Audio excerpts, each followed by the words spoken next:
Bonjour, aujourd'hui on va voir le deuxième instrument optique après avoir vu les miroirs. Aujourd'hui on va voir les dioptres. Alors il y a deux sortes ou deux types de dioptres. Il y a ce qu'on appelle dioptre sphérique et dioptre plan. D'abord, dioptre sphérique. Une petite définition. Un dioptre sphérique est une portion de sphère de centre C de rayon R séparant ce dioptre sphérique et sépare deux milieux transparents homogènes et isotropes d'indices différents n et n'. Les dioptres sphériques, c'est un système centré. C'est un système optique centré qui réalise un stigmatisme approché dans les conditions de Gauss. Ça veut dire qu'il ne réalise pas un stigmatisme rigoureux. Deux types, ici j'ai représenté deux types de dioptres sphériques, un dioptre sphérique concave et un dioptre sphérique convexe, avec toujours un axe optique passant par le centre et par le sommet du dioptre. Ici, le sens de propagation de la lumière. Dans ce cas-là, du dioptre sphérique concave, SC est négatif. Et dans le cas d'un dioptre sphérique convexe, le rayon de courbure, il est positif. Pour un dioptre, les deux faces sont réfléchissantes. Alors, comme pour le miroir, il y a les relations de conjugaison. Il y a deux types ou trois types de relations de conjugaison. Une relation de conjugaison avec origine au sommet, c'est ce qu'on va vous donner tout de suite. Là, c'est n sur SA moins n' sur SA' est égal à n moins n' sur SC. SA, c'est la position de l'objet A par rapport au sommet du dioptre, et SA', c'est la position de l'image par rapport au sommet S. Si on pose P est égal à SA, la position de l'objet par rapport au sommet du dioptre, et P', pareil, position de l'image par rapport au sommet du dioptre, la relation de conjugaison devient n sur P moins n' sur P' est égal à n moins n' sur SC. Le grandissement linéaire ou transversal, la définition c'est toujours gamma est égal à la taille de l'image divisée par la taille de l'objet, qui est égal, dans le cas d'un miroir sphérique avec origine au sommet, c'est n sur n' fois SA' sur SA, est égal à nP' sur n'P. La vergence d'un dioptre sphérique, V, elle est définie, c'est n' moins n sur la mesure algébrique de SC. Son unité, je répète encore une fois, l'unité de la vergence, c'est la dioptrie. Un dioptrite, c'est 1 mètre moins 1. Si V est positif, le dioptre il est convergent. Si il est négatif, le dioptre il est divergent. Je vous présente ici deux types de dioptres convergents dans ce cas-là, que ce soit dans le cas d'un dioptre concave ou d'un dioptre convexe. Ici, c'est le cas où N1 il est supérieur à N2. Un rayon qui est parallèle après traversée du dioptre sphérique, il va converger vers le foyer image F'. Et pareil, ici, un rayon parallèle, il va converger va passer par F'. Ici, c'est le cas où N1 est supérieur à N2. Ici, c'est l'inverse. N1 est inférieur à N2. Dans le cas d'un dioptre divergent, pour un dioptre divergent, vous avez les foyers objets et images sont inversés par rapport à un dioptre convergent. Donc ici, c'est F' et ici, c'est F. Ici, c'est toujours le cas de N1 est inférieur à N. Vous avez un rayon qui arrive parallèle. Il va diverger parce que le dioptre il est divergent. Et le prolongement de ce rayon divergé divergent, il va passer par f'. La même chose ici, il diverge et le prolongement passe par f'. Ça, c'est dans le cas d'un dioptre concave. Dans le cas d'un dioptre convexe, c'est pratiquement pareil. Rayon parallèle diverge, le prolongement passe par f'. Alors ça a été les relations de conjugaison, le grandissement au centre, au sommet. Maintenant, la relation de conjugaison, le grandissement est avec l'origine au centre. D'abord, la relation de conjugaison avec origine au centre. Cette relation peut s'écrire ou bien peut se déduire. C'est celle-ci, c'est la relation de conjugaison avec origine au centre, on peut déduire cette relation-là à partir de la relation de conjugaison avec origine au sommet en introduisant le C. Par exemple, SA', c'est SC plus CA', la même chose, et on retrouve facilement la relation de conjugaison d'un dioptre avec l'origine au centre. Remarquez que c'est inversé par rapport à la relation de conjugaison au sommet. Ici, c'est N sur CA', moins N' sur CA, qui est égal à N moins N' sur CS. La même chose comme tout à l'heure, si je pose X c'est CA, X' c'est CA' et R c'est CS, cette relation devient N sur X' moins N' sur X est égal à N moins N' sur R. Le grandissement linéaire, ce n'est autre que la taille de l'objet sur la taille de l'image, et cette fois-ci, c'est la mesure algébrique de CA' sur CA, qui n'est autre que X' sur X. Le grandissement axial. Tout à l'heure, c'était le grandissement linéaire. Maintenant, le grandissement, si l'objet il se trouve au foyer objet, l'image se trouve à l'infini.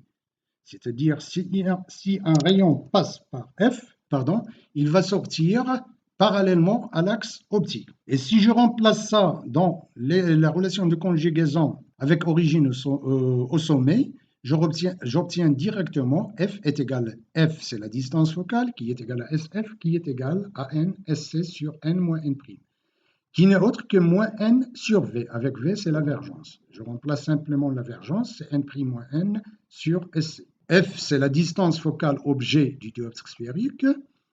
Pour le foyer image, c'est l'inverse. A, l'objet, il est à l'infini. L'image, c'est au foyer image.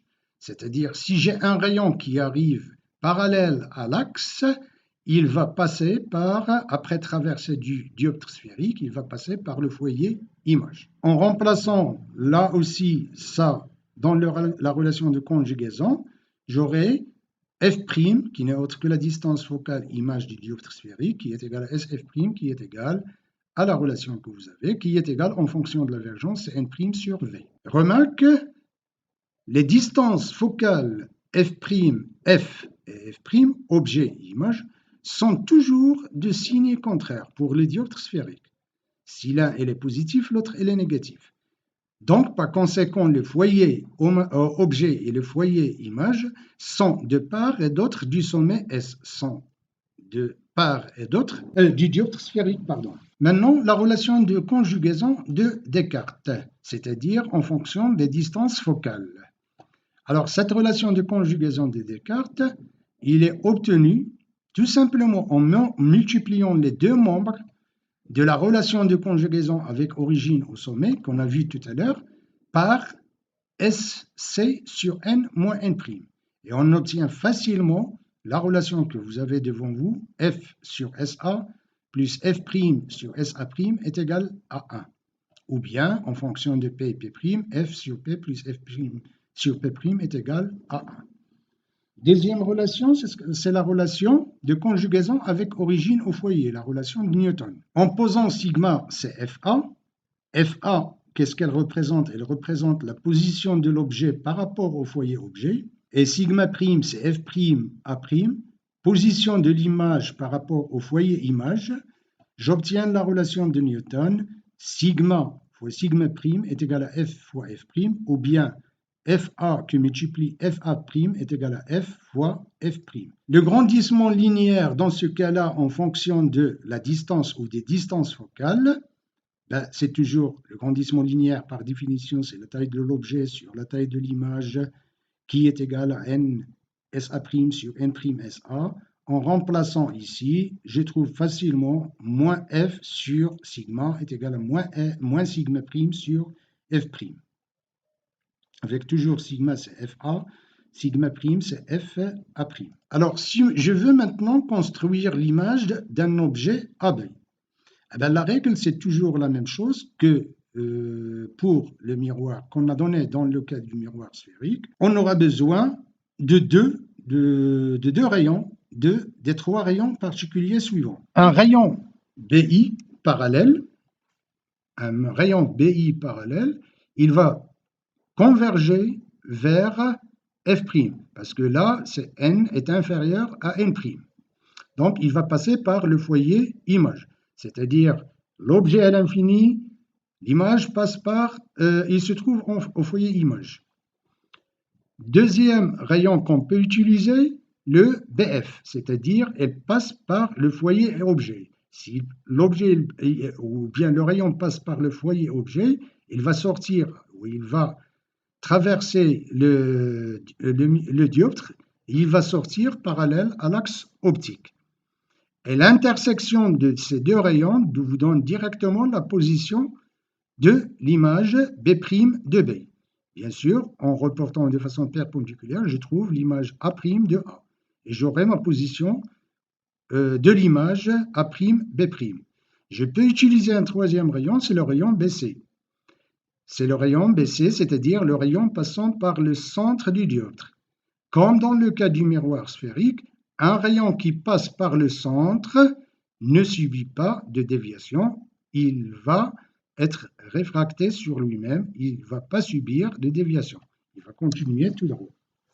Et il se réfracte sur lui-même. Alors, voilà ce qu'il faut retenir pour le dioptre sphérique. Maintenant, pour le dioptre plan. Le dioptre plan, c'est une surface plane qui sépare deux milieux transparents homogènes et isotropes d'indices différents n et n'. Cette fois-ci, c'est une surface plane. Le dioptre plan, c'est aussi un dioptre sphérique, mais avec un rayon de courbure à l'infini, infini. Comme dans le cas du miroir plan, les foyers principaux d'un dioptre, c'est d'un dioptre plan, sont rejetés vers l'infini. Donc, le système ou le dioptre plan est afocal.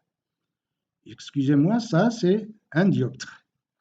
Donc, le dioptre plan, c'est un système optique afocal. Ça veut dire que les foyers principaux, les foyers objets et les foyers images sont rejetés ou bien sont à l'infini. La relation de conjugaison d'un dioptre plan, il s'obtient.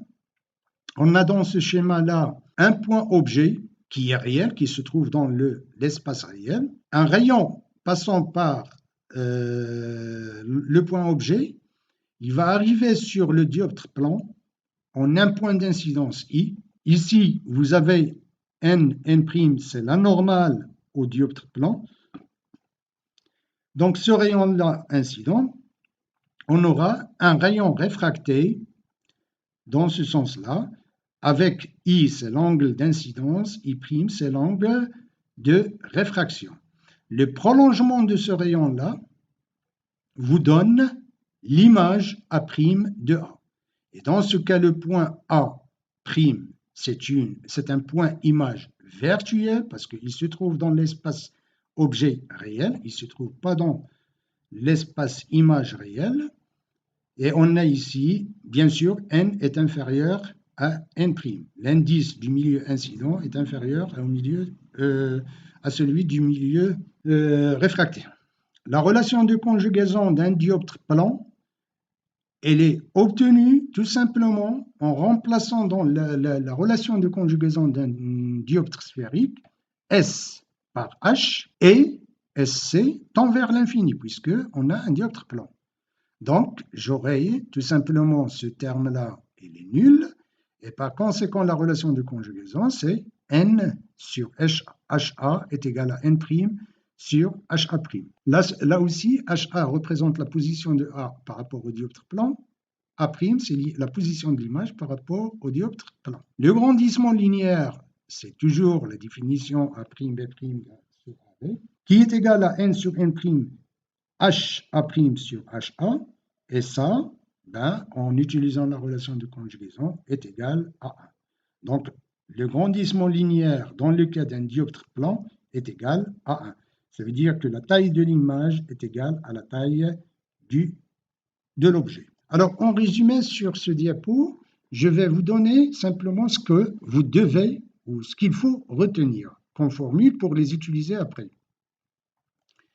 Un dioptre sphérique, il faut connaître la relation de conjugaison avec origine au sommet et le grandissement linéaire. Il faut connaître le grandissement axial, G, en fonction de gamma.